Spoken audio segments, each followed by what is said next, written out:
Mata TV YouTube Indonesia dengan bangga mempersembahkan sebuah storytelling kekinian abad ini diangkat dari karya besar Eza Mintarja yang sangat populer di masanya, berlatar belakang kisah tanah Jawa masa lampau dengan judul Kisah Arya Manggada.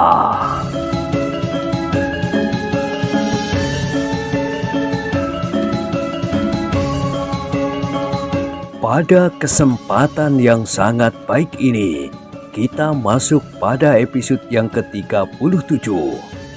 Selamat menikmati.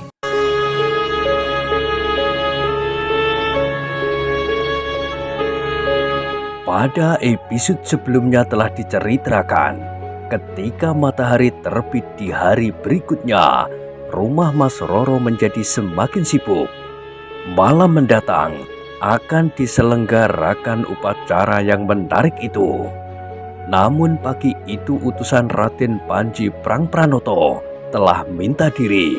Betapapun Ki Partijo Wirosentono mencoba menahannya, namun utusan itu tetap mohon diri untuk kembali.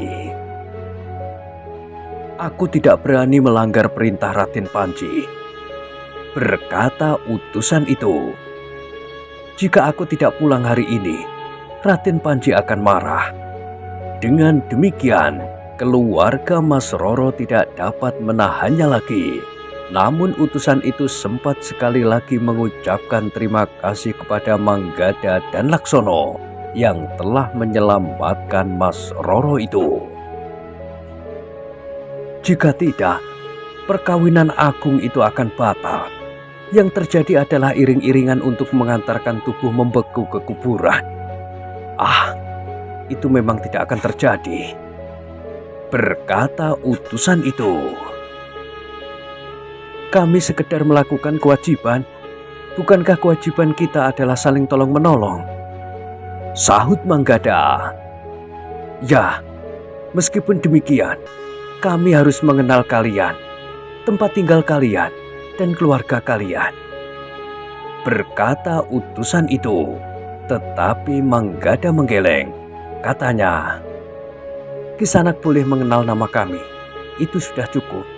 Besok kami sudah akan meninggalkan tempat ini, dan barangkali kita tidak akan bertemu lagi." Orang itu tersenyum. Katanya, "Kalian memang anak-anak muda yang rendah hati. Tetapi apa salahnya jika kami mengenal kalian lebih banyak? Seandainya kami tidak ingin memberikan apapun juga, bukankah kita dapat berkenalan dan bersahabat lebih akrab?" Tetapi Manggada hanya tersenyum, sementara Laksono berkata, "Tetapi kami dapat menduga sebelumnya apa yang akan Kisanak lakukan." "Baiklah," berkata utusan itu. Namun ia berharap bahwa ayah Mas Roro akan dapat memberikan lebih banyak keterangan tentang kedua orang anak muda itu. Sementara utusan itu minta diri, Ki Reso tidak mendekat. Ia benar-benar merasa benci kepadanya, meskipun orang itu tidak lebih dari seorang utusan. Sebenarnya lah bahwa Ki Reso sangat membenci orang yang disebut Raden Panji Prangpranoto, seorang yang berkedudukan tinggi, kaya raya serta memiliki kekuasaan atas daerah yang luas, termasuk Padukuhan Nguter. Sejenak kemudian, orang itu minta diri. Wirantono, Manggada dan Laksono mengantarkannya sampai ke regol halaman. Demikian kuda itu berpacu meninggalkan halaman Ki Partijo. Ki Reso mendekati mereka sambil berdesis kepada Wirantono. "Hei, apakah kau rela adikmu dijual oleh ayah ibumu?"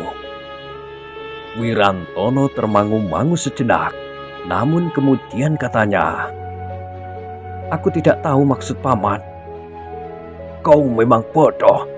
Apalagi kau agak lama meninggalkan kedua orang tuamu karena menuntut ilmu. Sekarang kau telah kembali. Kau tidak lagi Wirantono yang bodoh, lemah dan tidak mampu berpikir. Kau sekarang sudah memiliki ilmu. Umurmu sudah menjadi makin dewasa. Karena itu kau harus mampu berpikir tentang sikap kedua orang tuamu atas adikmu itu. Geram Ki Reso. Tetapi Ki Reso tidak menunggu Wirantono menjawab. Ia segera melangkah meninggalkan anak muda itu. Wirantono berdiri termangu-mangu, namun kemudian ia bergumam. Aku tidak mengerti maksud paman. Kenapa paman menganggap Mas Roro telah dijual kepada Raden Panji? Bagaimana sebenarnya? Bertanya Manggada. Aku tidak tahu. Aku harus bertanya kepada ayah dan ibu apa yang sebenarnya terjadi atas adikku itu.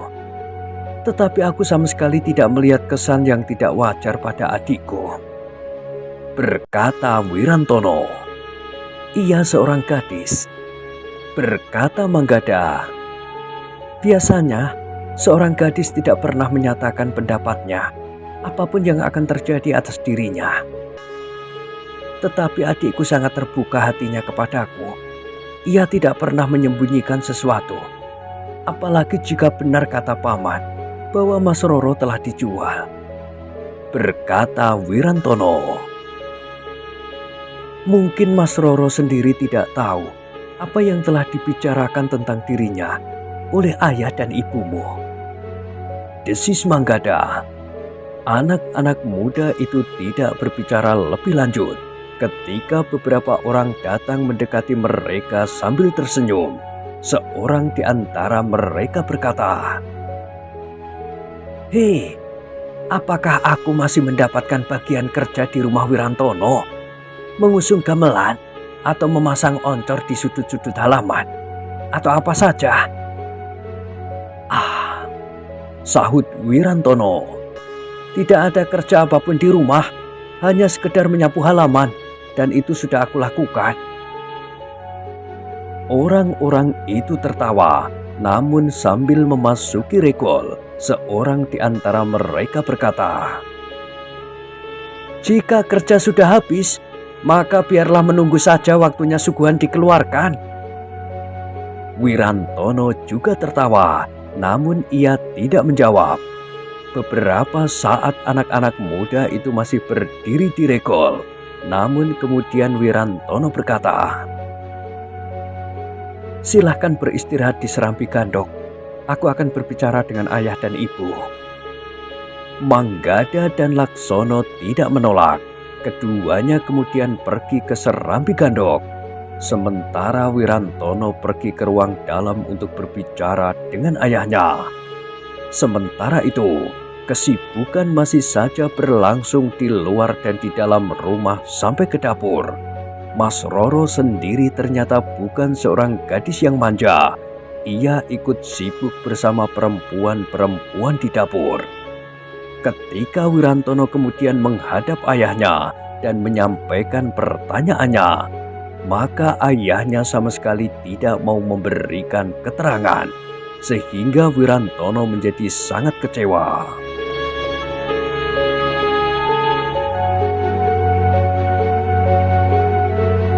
Dengan wajah tegang, Wirantono menemui Manggada dan Laksono yang duduk di amben panjang di serambi gandok.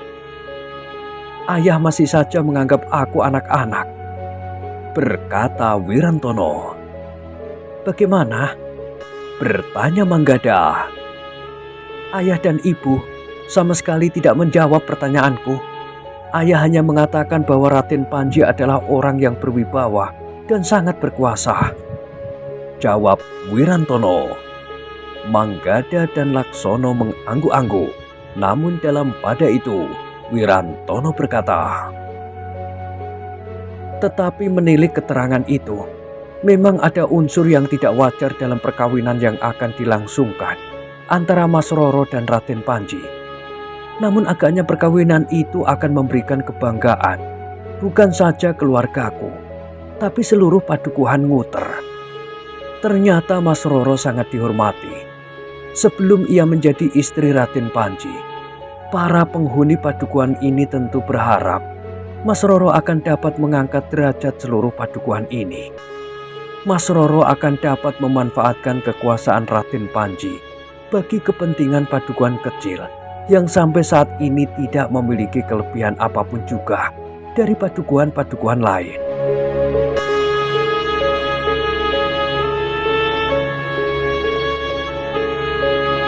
Manggada dan Laksono mengangguk-angguk. Dengan nada datar Manggada berkata, "Jika demikian, perkawinan itu akan memberikan arti kepada padukuhan ini." "Iya, tetapi paman agaknya sangat tidak setuju," berkata Wirantono.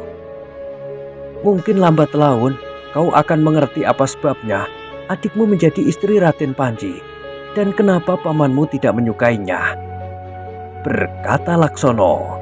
Lalu katanya, "Tetapi menilik sikap tetangga-tetanggamu, semua akan ikut berbangga atas rencana perkawinan itu." Wirantono mengangguk-angguk. Ia sependapat dengan anak muda yang telah menolong adiknya dari capikan taring harimau itu. "Iya," berkata Wirantono kemudian. "Seluruh padukuhan ikut bergembira karena adikku selamat. Dari tetangga-tetangga kami mendapat banyak sekali sumbangan, bahan mentah, bahkan keamanan yang sudah siap untuk disuguhkan, dan ada di antara mereka yang menyumbang uang." Manggada dan Laksono mengangguk-angguk, sementara Wirantono berkata selanjutnya, "Kami tidak dapat menolaknya. Jika kami tidak mau menerima sumbangan itu, tetangga-tetangga kami akan menjadi sakit hati. Mereka menuduh kami mulai menjadi sombong sebelum Mas Roro menjadi istri Raden Panji." Namun tiba-tiba Manggada bertanya, "Apakah kau pernah bertemu dengan Raden Panji?" Wirantono menggeleng. Katanya, "Belum, aku belum lama kembali." "Bagaimana dengan adikmu?" bertanya Manggada pula. "Anak itu tidak pernah mengatakan sesuatu. Sebagaimana layaknya seorang gadis, ia menerimanya dengan wajar. Tidak ada tanda-tanda bahwa ia merasa dijual seperti yang dikatakan paman. Seperti yang sudah aku katakan, ia hanya terbuka kepadaku. Tetapi aku tidak tahu tentang soal yang satu ini." Suara Wirantono merendah. Manggada dan Laksono hanya mengangguk-angguk saja. Namun agaknya Wirantono merasa belum puas jika belum mengetahui kenapa pamannya selalu menganggap bahwa adiknya telah dijual. Tetapi Wirantono kemudian berkata, "Baiklah, biarlah aku membantu mengatur tempat di pendopo." "Kami dapat membantumu," berkata Manggada. "Kalian adalah tamu kami," jawab Wirantono. Tetapi sambil tersenyum Laksono berkata, "Di mana-mana kami tidak terbiasa diperlakukan sebagai tamu. Kami lebih sering berada di satu tempat untuk melakukan kerja apapun." Wirantono pun tidak berkeberatan. Ia sadar bahwa perasaan kedua anak muda itu tentu tidak enak jika mereka hanya sekedar duduk sementara orang lain sibuk di halaman, di pendopo, dan di mana-mana.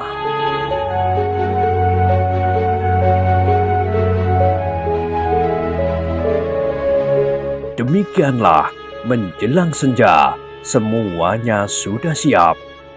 Bahkan orang mulai memasang obor di sudut-sudut halaman, di regol, dan bahkan di belakang rumah. Para penabuh gamelan dan para penari sudah mulai mempersiapkan diri. Demikian pula Mas Roro itu. Sejenak kemudian, gamelan pun mulai dibunyikan. Suasana di rumah Ki Partijo Wirosentono menjadi semakin meriah. Lampu-lampu minyak terdapat di mana-mana. Sementara di dapur, segala sesuatu telah dipersiapkannya.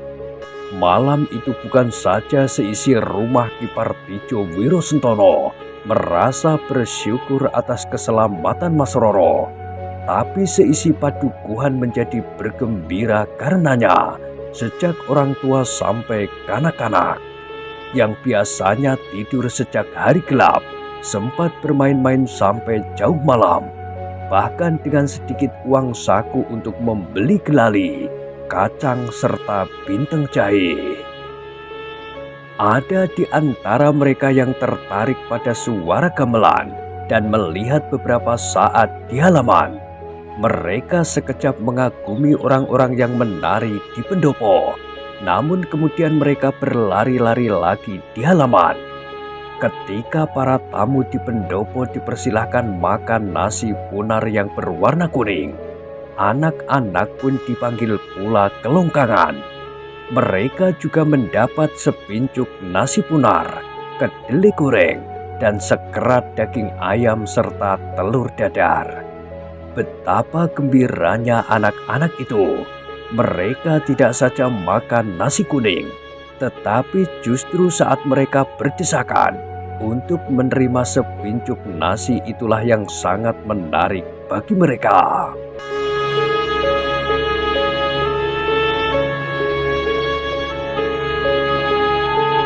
Namun semuanya itu perlahan-lahan berlalu.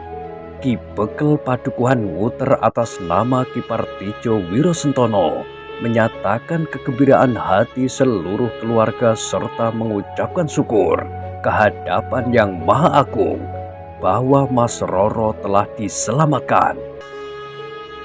Manggada dan Laksono sama sekali tidak menduga bahwa Ki Bekel telah memanggil mereka berdua dan diperkenalkan kepada semua orang yang hadir di pendopo.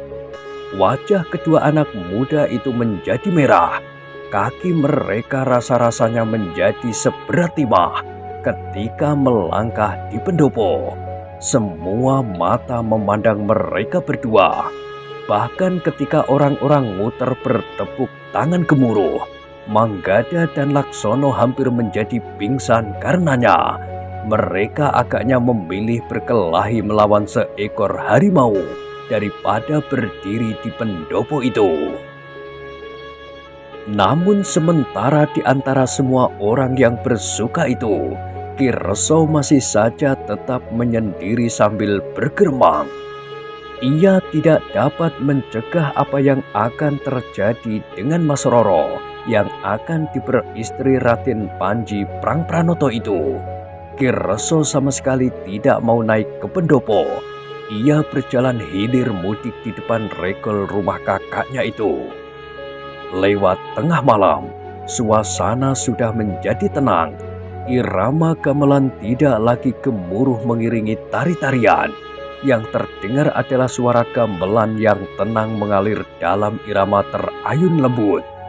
Kadang-kadang melengking dalam nada tinggi, namun kemudian menurun rendah seperti seekor burung yang melayang-layang di udara malam.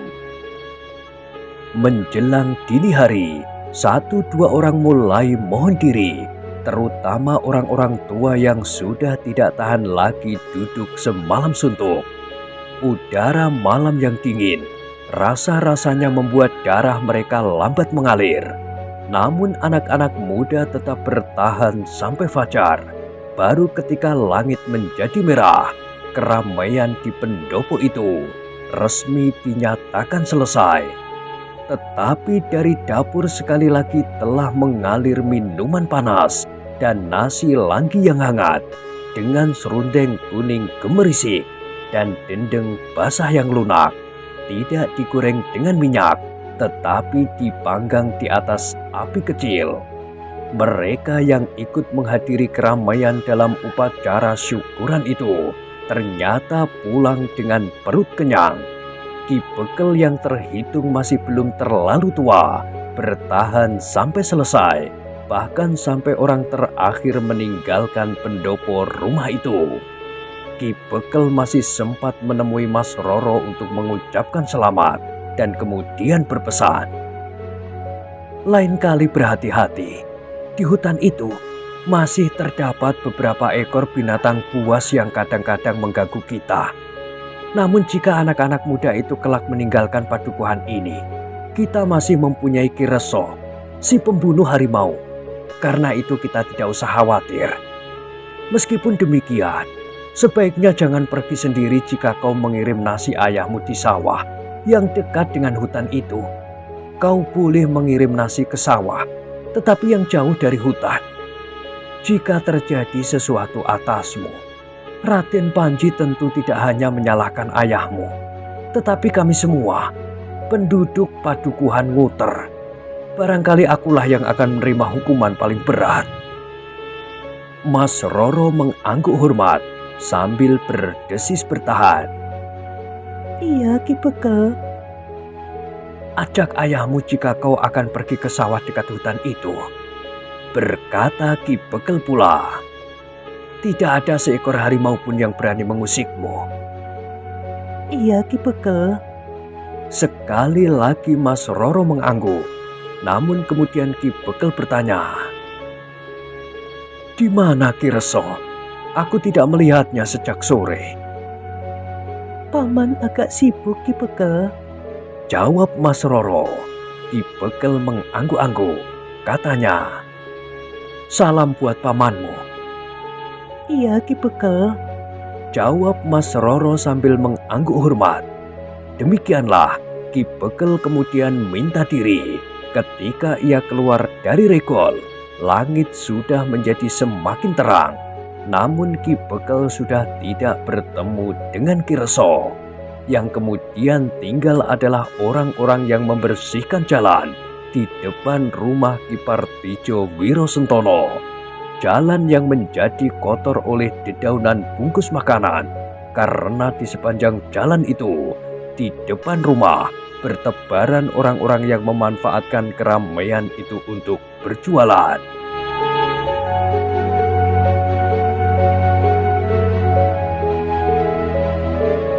Demikian pula orang-orang yang sibuk membersihkan halaman pendopo, bahkan bagian dalam rumah. Perempuan-perempuan di dapur sibuk membersihkan perkakas yang kotor. Manggada dan Laksono ikut pula membantu Wirantono membersihkan halaman, mencabut tiang-tiang opor, dan membantu menyimpan gamelan ke ruang tengah. Ketika matahari memanjat semakin tinggi, sebagian kerja di bagian luar rumah sudah hampir selesai. Karena itu, Manggada dan Laksono mulai membicarakan kapan mereka akan meneruskan perjalanan. Namun sebelum mereka mengambil keputusan, menjelang tengah hari, datang dua orang berkuda memasuki regol rumah Ki Partijo Wirosentono. Dua orang yang kemudian menyatakan diri utusan Raden Panji Prangpranoto. Ki Partijo Wirosentono terkejut bukan buatan. Baru saja utusan yang datang terdahulu kemarin meninggalkan rumah itu. Tiba-tiba dua orang yang lain telah datang pula. Tetapi dengan ramah seorang di antaranya berkata, "Kami mohon maaf bahwa kedatangan kami telah mengejutkan Ki Wirosentono. Sebenarnya tidak ada hal yang terlalu penting. Kami hanya akan menyampaikan beberapa pesan." Ki Wirosentono menarik nafas dalam-dalam. Katanya, "Aku sudah menjadi sangat berdebar-debar." "Kami mengerti," jawab salah seorang di antara mereka. "Karena itu, kami wajib untuk segera memberikan ketenangan kepada Ki Wirosentono." Ternyata kedua orang itu tidak tergesa-gesa menyampaikan sesuatu. Mereka sempat menunggu minuman hangat dan beberapa potong makanan sebelum mereka menyampaikan pesan dari Raden Panji, sehingga Ki Partijo Wirosentono menjadi tenang. Baru setelah meneguk minuman hangat dan makan beberapa potong makanan, salah seorang dari mereka berkata, "Baiklah Ki Wirosentono, kami memang membawa pesan dari Raden Panji Prangpranoto." Ki Partijo mengangguk-angguk, sementara utusan itu berkata selanjutnya, "Utusan yang kemarin datang kemari telah memberikan laporan kepada Raden Panji. Semua keterangan yang diberikan telah diterima Raden Panji dengan hati-hati, karena persoalannya menyangkut seorang perempuan yang akan menjadi istrinya." Ki Partijo Wirosentono masih mengangguk-angguk, sedangkan utusan itu melanjutkan. Ternyata Raden Panji kemudian mengambil kesimpulan bahwa segala sesuatunya harus dipercepat pelaksanaannya. Apalagi ketika utusan yang datang sebelum kami itu melaporkan bahwa Mas Roro benar-benar sudah menjadi dewasa penuh. Ketika kemarin utusan itu melihat latihan yang dilakukan oleh Mas Roro, ia mengambil kesimpulan Mas Roro sudah pantas melaksanakan perkawinan dengan Raden Panji Prangpranoto. Ki Partijo Wirosentono menarik nafas dalam-dalam, sedangkan utusan itu masih berkata, peristiwa yang terjadi atas Mas Roro sangat mengejutkan Raden Panji. Bagi Raden Panji, kurang pantas jika bakal istrinya masih harus pergi ke sawah mendukung bakul berisi makanan untuk mengirim ayahnya. Apakah tidak ada orang lain yang dapat melakukannya?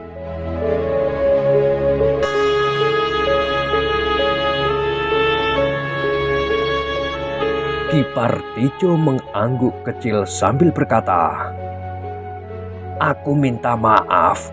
Tolong sampaikan kepada Raden Panji, aku tidak mengira bahwa suatu saat Mas Roro akan bertemu harimau. Bagiku, seorang gadis harus dapat melakukan pekerjaan yang memang harus dilakukannya. Ia tidak boleh menjadi manja, meskipun ia sudah pasti akan menjadi istri seorang pemimpin yang berkuasa. Jika ia menjadi manja, ia tidak akan dapat menjadi seorang istri yang baik. Utusan Raden Panji itu tersenyum sambil menjawab, maksud Ki Partijo memang baik, tetapi yang telah terjadi itu mencemaskan hati Raden Panji. Karena itu, selagi peristiwa seperti itu belum terulang, biarlah segala sesuatunya segera diselesaikan. Maksud Raden Panji? Bertanya Ki Partijo Wirosentono. Ki Partijo, berkata utusan itu, Raden Panji akan segera menyelesaikan segala macam upacara yang harus dilakukan. Raden Panji dalam akhir pekan ini akan mengirim utusan resmi untuk menyerahkan mas kawin bagi Mas Roro. Akhir pekan ini? Ki Partijo Wirosentono terkejut. Begitu cepat? Iya, sebulan kemudian perkawinan diselenggarakan. Keterangan utusan kemarin, Ki Partijo menyerahkan kepada kebijaksanaan Raden Panji. Apakah perkawinan itu akan diselenggarakan di sini atau di rumah Raden Panji? Ternyata Raden Panji mengambil keputusan perkawinan diselenggarakan di rumah Raden Panji. Karena itu, agar segala persiapan dapat diselenggarakan dengan baik, setelah upacara penyerahan mas kawin, pertengahan bulan, Mas Roro akan dijemput dan dibawa ke rumah Raden Panji. Mas Roro akan mengalami pingitan setengah bulan. Memang terlalu pendek, karena seharusnya pingitan berlangsung 40 hari 40 malam. Tetapi Raden Panji menganggap bagi Mas Roro tidak perlu. Segala sesuatunya dilakukan karena rasa cemas akan terjadi lagi sesuatu yang bisa mencelakai Mas Roro. Berkata utusan itu, Ki Partijo Wirosentono termangu-mangu sejenak. Kemudian ia berdesis, kenapa begitu tergesa-gesa? Aku kira tidak setiap saat ada harimau keluar dari hutan. Apalagi sejak peristiwa itu terjadi, Mas Roro tidak pernah lagi pergi ke sawah mengirim makanan. Tetapi apakah Ki Partijo Wirosentono mempunyai alasan bahwa waktu sebulan itu terasa terlalu pendek? Bukankah segala sesuatunya akan dilakukan di rumah Raden Panji? Sejak sekarang Raden Panji sudah menugaskan orang untuk melakukan apa saja yang penting bagi perkawinan agung itu. Rumah Kitumenggung sudah mulai dibenahi, bahkan sampai dinding halaman pun telah diperbaiki dan dibersihkan. Setiap hari tidak kurang dari 5 orang bekerja keras untuk membersihkan rumah beserta halaman dan kebun belakang. Berkata utusan itu, Ki Partijo hanya dapat mengangguk-angguk. Jika segala sesuatunya dilakukan di rumah Raden Panji, ia tidak mempunyai alasan waktu itu terlalu pendek. Karena itu, Ki Partijo pun berkata, "Terserah kepada Raden Panji, apapun yang diperintahkan akan kami lakukan dengan sebaik-baiknya." "Syukurlah," berkata orang itu. Utusan yang kemarin datang juga mengatakan Ki Partijo menyerahkan segala sesuatunya kepada Raden Panji.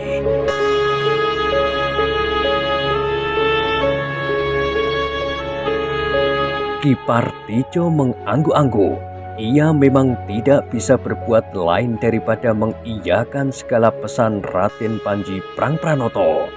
Namun kemudian utusan itu berpesan, "Ki Partijo, selain itu semua, Ki Partijo diminta menahan 2 orang anak muda yang telah menolong Mas Roro agar tidak meninggalkan tempat ini. Raden Panji benar-benar merasa berhutang budi. Jika mereka mengaku pengembara, maka mereka tentunya tidak mempunyai batasan waktu sampai kapan harus kembali pulang. Diharap mereka dapat ikut menghadap Raden Panji saat Mas Roro dijemput kelak." Ki Partijo Wirosentono mengangguk-angguk, namun kemudian katanya, "Tetapi sebaiknya Kisanak berbicara langsung dengan mereka. Mereka tentu akan lebih memperhatikan pesan itu daripada aku yang mengatakannya." "Baiklah, aku akan bertemu dengan mereka. Selama keduanya berada di sini, semua biaya hidupnya ditanggung Raden Panji," berkata utusan itu. "Ah, bukan begitu," berkata Ki Partijo. "Mereka tidak memerlukan apa-apa kecuali makan, dan itu tidak seberapa. Apalagi keduanya sebaya dengan anakku, sehingga mereka merasa mempunyai kawan seimbang di sini." "Jangan segan-segan," berkata utusan itu. "Meskipun hanya makan dan minum, tetapi mereka akan berada di sini kira-kira setengah bulan." "Bukan apa-apa," jawab Ki Partijo. "Terima kasih atas perhatian Raden Panji. Untuk makan 2 orang, aku tidak merasa keberatan." Sebelum utusan itu menjawab, Ki Partijo Wirosentono telah mendahuluinya. "Maaf Kisanak, aku akan memanggil anak-anak itu." Sejenak kemudian, Manggada dan Laksono telah menghadap utusan Raden Panji Prangpranoto untuk mendengarkan permintaan Raden Panji. Setelah usai, Manggada dan Laksono saling berpandangan, namun kemudian Manggada menjawab, "Sebenarnya kami tidak ingin menetap di suatu tempat untuk waktu terlalu lama. Sebenarnya kami sudah harus sampai di rumah. Jika orang tua kami mengetahui bahwa kami telah meninggalkan rumah paman, tetapi belum sampai di rumah, mereka akan gelisah. Tetapi ini perintah Raden Panji Prangpranoto," berkata utusan itu. "Tidak seorang pun berwenang menolak perintahnya, apalagi perintah kepada kalian berdua mengandung kemungkinan menguntungkan bagi kalian. Setidak-tidaknya, secara pribadi Raden Panji dapat mengucapkan terima kasih kepada kalian. Yang kami lakukan tidak lebih dari kewajiban terhadap sesama," berkata Manggada. "Tidak ada alasan apapun juga," berkata utusan itu sambil tertawa. Katanya kemudian, "Seharusnya kalian berdua berterima kasih karena mendapat perhatian khusus dari Raden Panji Prangpranoto. Sebaiknya kalian menyesuaikan diri dengan keinginannya. Jika kalian tidak menepati perintahnya, Raden Panji akan marah, meskipun semula ia berniat mengucapkan terima kasih kepada kalian." "Anak-anak muda," berkata Ki Partijo Wirosentono kemudian, "aku minta kalian bersedia, seperti yang dikatakan utusan Raden Panji, untuk kepentingan apapun Raden Panji tidak ingin perintahnya ditentang. Sebaiknya kalian berdua tetap tinggal di sini sampai Raden Panji menjemput Mas Roro untuk dibawa ke rumahnya menjelang perkawinan agung itu. Manggada dan Laksono termangu-mangu, namun kemudian Manggada berkata, "Baiklah, jika kami memang harus menunggu, kami akan menunggu." "Terima kasih," berkata Ki Partidjo Wirosentono. "Wirantono tentu akan senang mendengar keputusanmu. Ia akan mendapat kawan yang sebaya di rumah ini." Demikianlah Manggada dan Laksono kemudian meninggalkan pendopo. Kedua utusan itu masih berbincang beberapa lama, namun kemudian keduanya minta diri untuk segera kembali. "Begitu cepat?" bertanya Ki Partidjo. "Aku kira Kisanak berdua akan bermalam. Bukankah Kisanak hampir semalam menempuh perjalanan karena menjelang tengah hari Kisanak sampai di sini?" Namun seorang di antara mereka menjawab, "Kami masih akan singgah di rumah seorang kadang. Kami akan bermalam di sana. Besok pagi-pagi kami akan menempuh perjalanan kembali." Keduanya tidak dapat ditahan-tahan lagi dan kemudian meninggalkan rumah Ki Partidjo Wirosentono. Namun demikian masih meninggalkan pesan agar kedua orang anak muda itu benar-benar tidak meninggalkan rumah Ki Partidjo Wirosentono. Karena itulah Ki Partidjo benar-benar minta agar Manggada dan Laksono tidak meninggalkan rumahnya.